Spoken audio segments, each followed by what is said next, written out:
So ayan guys, dito tayo sa talungan, kuya. Ang lalaki na, diba? Tapos yung mga bagong tanim na palay, malalaki na rin. Ayun.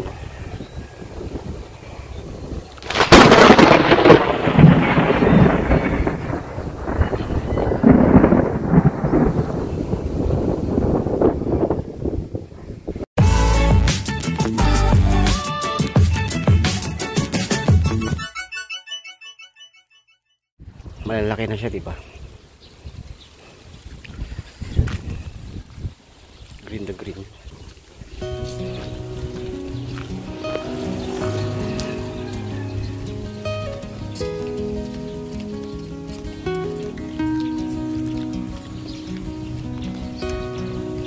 Nagkaroon na agad sila ng kwan.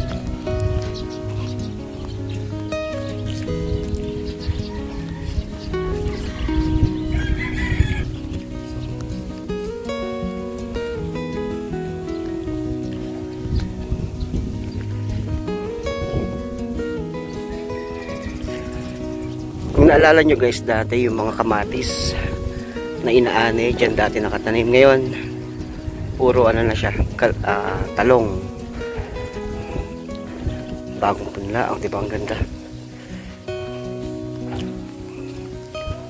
Ayan na yung mga talong guys. Malalaki na agad.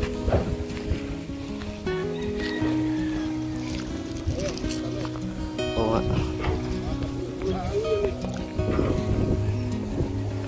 Anong kapon, kuya? Dulo? Ah, ayun pala. So ayun guys, putol na yung dulo. Hindi tinatawag nilang kapon. Pinutol yung dulo. So ang daming tanim. Kung naalala nyo dati guys, yung binhinan doon lang siya dati, tinanim ni kuya. Ito na sila. Dati ito yung taniman ng mga kamatis na marami. May puno na.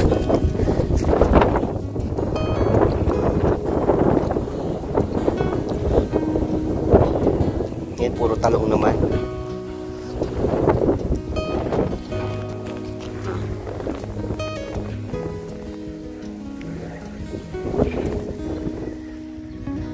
Ang dami.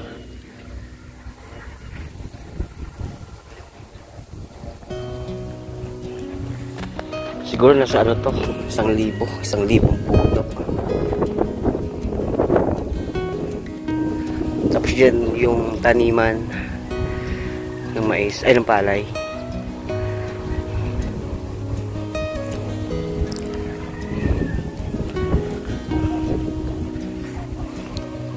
Tingnan natin sa kabila. Malalaki na agad to. Kailan lang to eh. Wala pang isang buwan to nakapunla. Tapos ngayon malaki na agad. Mamumunga na within 1 month mamumunga na to, or oo nga, itong March na to mamumunga na rin to. Dito sa kabila mais. Dito sa kabila palang pikak mais.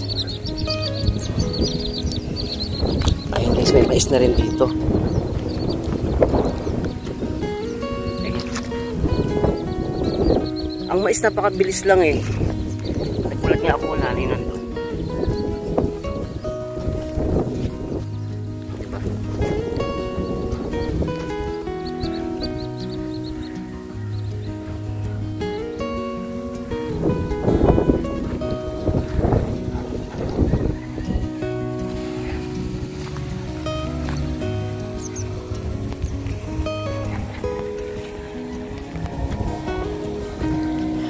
Dito dati nakapunla, ayan guys, yung mga talong.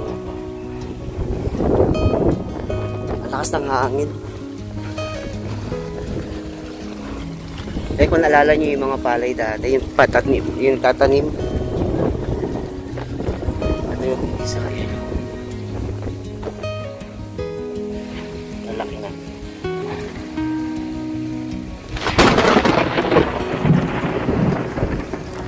Tapos may mga kamatis din dito si kuya.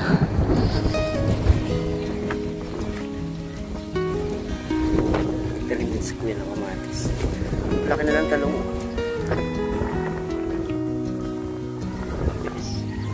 Mas lumaki. Hanggang alaga.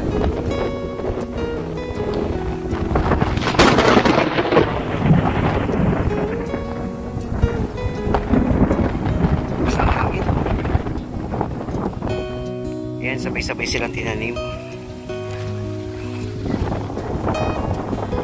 Sa kabila naman, kamatis.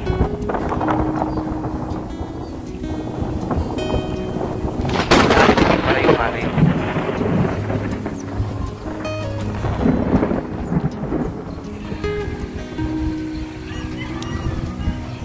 Laki yung taba.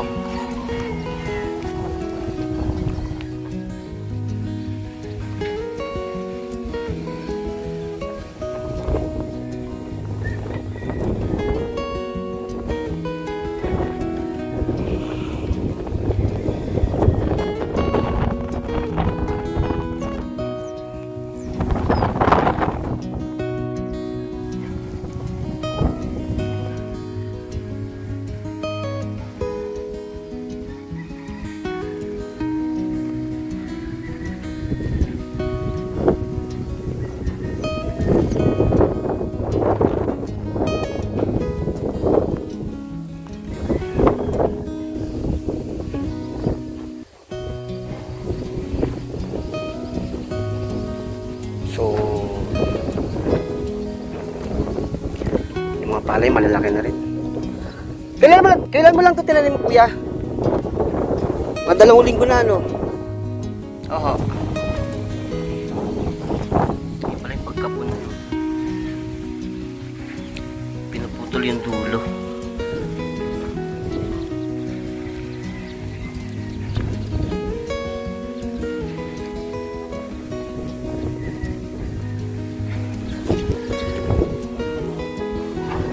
Oo, maano siya?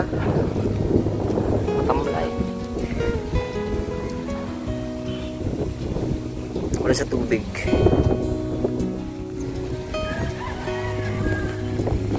Guys, kung ako na yan, yung tinatawag ni kuya na pinuputol yung dulo.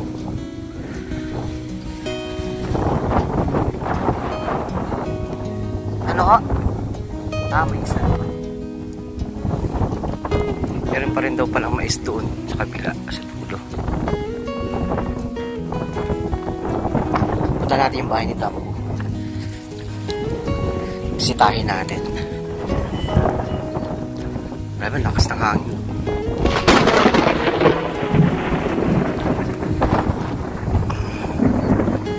Nakita nyo naman guys, yung dahon ng nyug. Kung gaano kagalaw. Gaano kalakas ang hangin.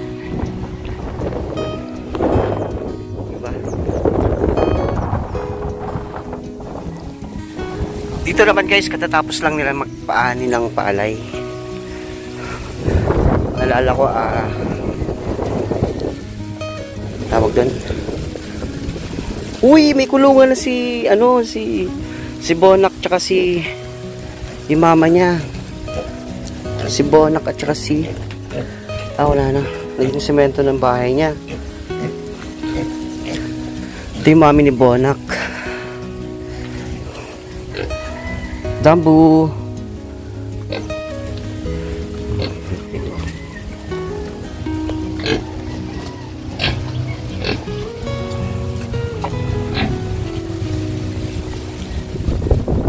Ito pala yung mga mais. May mga mais din dito. 3 pitak.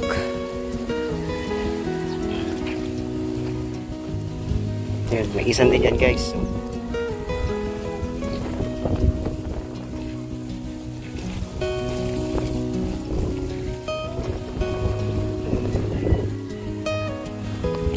Doon kami dati nanguha ng kangkong.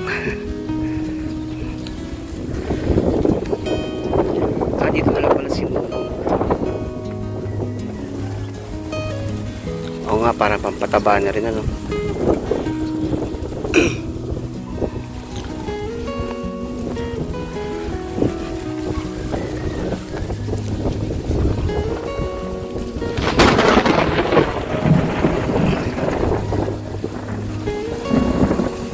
So ayan guys, yung bagong mais.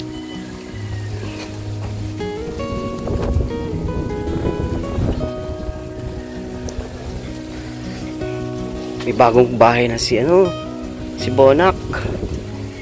Ito si Bonak. Malaki na rin. Si Bonak guys ay isang native na baboy. Diba? Ano gusto mo? Ha? Uwi na kami. Bye-bye. So, uwi na tayo.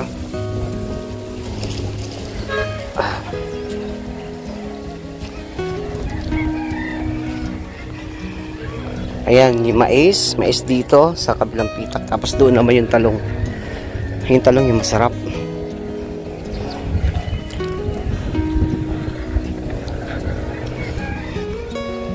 Ang bilis ng palay, oh. Kailan lang tinanim? Di ba nakita nyo naman sa vlog ko? Bagong tanim lang yan.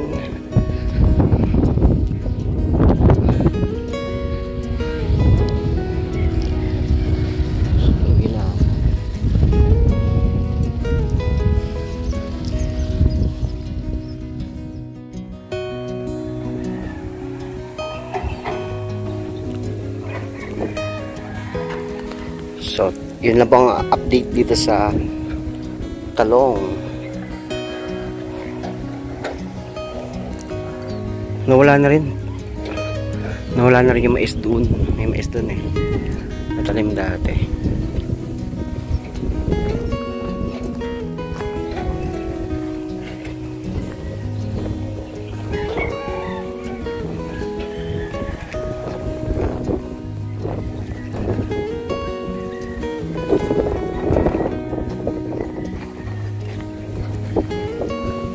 Taba.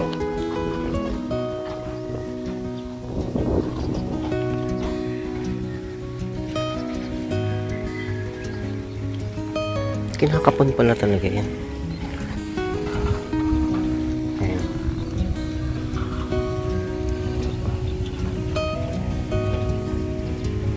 Kinakapon.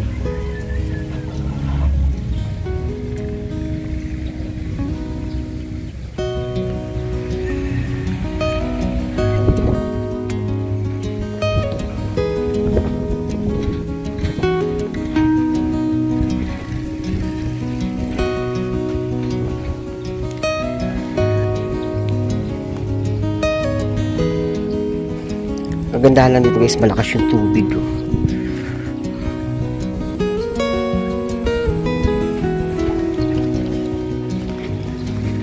Kumpuha ng tubig sa mula. Nawala na yung mga mais. Natapos na yung season ng mais dito. Hindi ko na naabutan.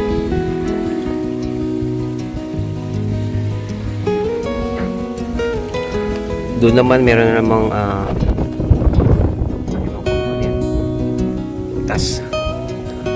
naubos na rin yung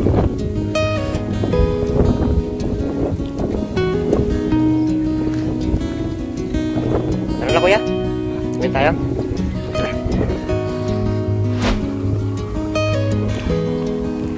Okay guys, ito pa oh, ito ba ng pala?